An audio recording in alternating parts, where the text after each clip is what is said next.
ഈശോ മിശിഹായ്ക്ക് സ്തുതിയായിരിക്കട്ടെ. ഇന്നേ ദിവസം നമ്മൾ ചിന്തിക്കുന്ന തിരുവചന ഭാഗം അപ്പസ്തോല പ്രവർത്തനങ്ങൾ 9-ാം അധ്യായം 10 മുതൽ 18 വരെയുള്ള തിരുവചനങ്ങളാണ്. സാവൂളിൻ്റെ ജ്ഞാനസ്നാനം. അനനിയാസ് എന്നു പേരായ ഒരു ശിഷ്യൻ ദമാസ്കസിലുണ്ടായിരുന്നു. ദർശനത്തിൽ കർത്താവ് അവനെ വിളിച്ചു. അനനിയാസ്. അവൻ വിളി കേട്ടു, കർത്താവേ, ഇതാ ഞാൻ. കർത്താവ് അവനോട് പറഞ്ഞു, നീ എഴുന്നേറ്റ് ഋജുവീതി എന്ന് വിളിക്കപ്പെടുന്ന തെരുവിൽ ചെന്ന യൂദാസിൻ്റെ ഭവനത്തിൽ താർസോസുകാരനായ സൗളിനെ അന്വേഷിക്കുക. അവനിതാ പ്രാർത്ഥിച്ചുകൊണ്ടിരിക്കുകയാണ്. അനനിയാസ് എന്നൊരുവൻ വന്ന് തനിക്ക് വീണ്ടും കാഴ്ച ലഭിക്കാൻ തൻ്റെ മേൽ കൈകൾ വയ്ക്കുന്നതായി അവന് ഒരു ദർശനം ഉണ്ടായിരിക്കുന്നു. അനനിയാസ് പറഞ്ഞു, കർത്താവേ, അവിടുത്തെ വിശുദ്ധർക്കെതിരായി അവൻ ജെറുസലേമിൽ എത്രമാത്രം തിന്മകൾ പ്രവർത്തിച്ചിട്ടുണ്ടെന്ന് വളരെ പേരിൽ നിന്ന് ഞാൻ കേട്ടിട്ടുണ്ട്. ഇവിടെയും അവിടുത്തെ നാമം വിളിച്ചപേക്ഷിക്കുന്ന സകലരെയും ബന്ധനസ്ഥരാക്കുന്നതിനുള്ള അധികാരം പുരോഹിത പ്രമുഖന്മാരിൽ നിന്നും അവൻ സമ്പാദിച്ചിരിക്കുന്നു. കർത്താവ് അവനോട് പറഞ്ഞു, നീ പോവുക. വിജാതീയരുടെയും രാജാക്കന്മാരുടെയും ഇസ്രായേൽ മക്കളുടെയും മുമ്പിൽ എൻ്റെ നാമം വഹിക്കാൻ തിരഞ്ഞെടുക്കപ്പെട്ട പാത്രമാണ് അവൻ. എൻ്റെ നാമത്തെ പ്രതി അവൻ എത്രമാത്രം സഹിക്കേണ്ടി വരുമെന്ന് അവന് ഞാൻ കാണിച്ചു കൊടുക്കും. അനനിയാസ് എന്ന് ആ ഭവനത്തിൽ പ്രവേശിച്ച് അവൻ്റെ മേൽ കൈകൾ വെച്ചുകൊണ്ട് പറഞ്ഞു, സഹോദരനായ സാവൂൾ, മാർഗമധ്യേ നിനക്ക് പ്രത്യക്ഷപ്പെട്ട കർത്താവായ യേശു നിനക്ക് വീണ്ടും കാഴ്ച ലഭിക്കുന്നതിനും നീ പരിശുദ്ധാത്മാവിനാൽ നിറയുന്നതിനും വേണ്ടി എന്നെ അയച്ചിരിക്കുന്നു.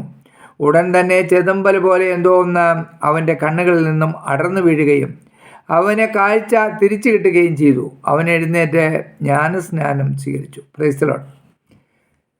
അപ്പോൾ കർത്താവിൻ്റെ ഒരു വലിയ ഇടപെടൽ സൗളിനെ പൗലോസാക്കി മാറ്റുന്ന സമയമാണ്.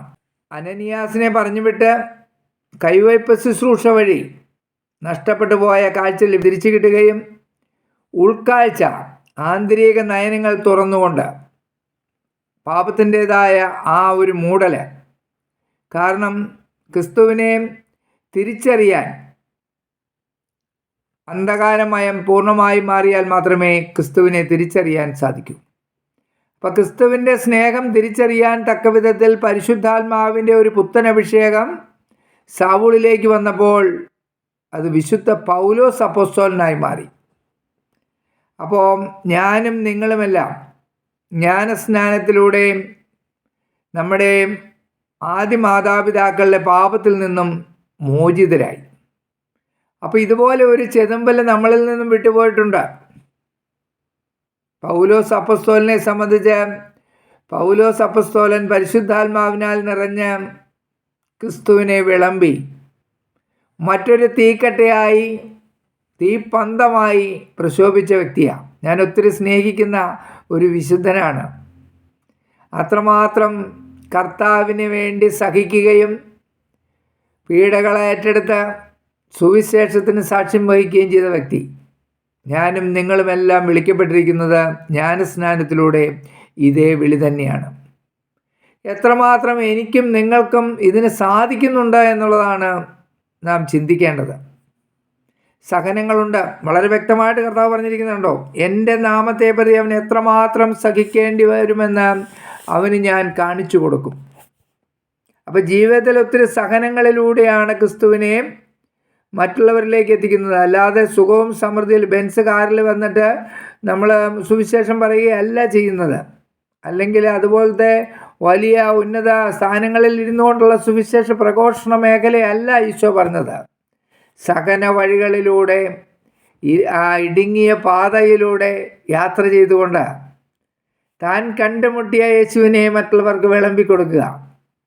ഈ സാവൂളിനെ സംബന്ധിച്ച് സാവൂള് ആദ്യത്തെ നമ്മുടെ സഭയുടെ രക്തസാക്ഷിയായ സ്തെഫാനോസിനെ കല്ലെറിഞ്ഞു കൊല്ലുമ്പോൾ, ആൾക്കാർ കല്ലെറിഞ്ഞു കൊല്ലാനായിട്ട് സുവിശേഷത്തെ പ്രതി കല്ലെറിഞ്ഞു കൊല്ലപ്പെട്ട രക്തസാക്ഷിയായ സ്തെഫാനോസിനെ കല്ലെറിഞ്ഞത് എത്രമാത്രം മൃഗീയമായിട്ടാണ്. വെറുതെ കല്ലെറിഞ്ഞു കൊല്ലുകയല്ല അവർ ചെയ്തത്.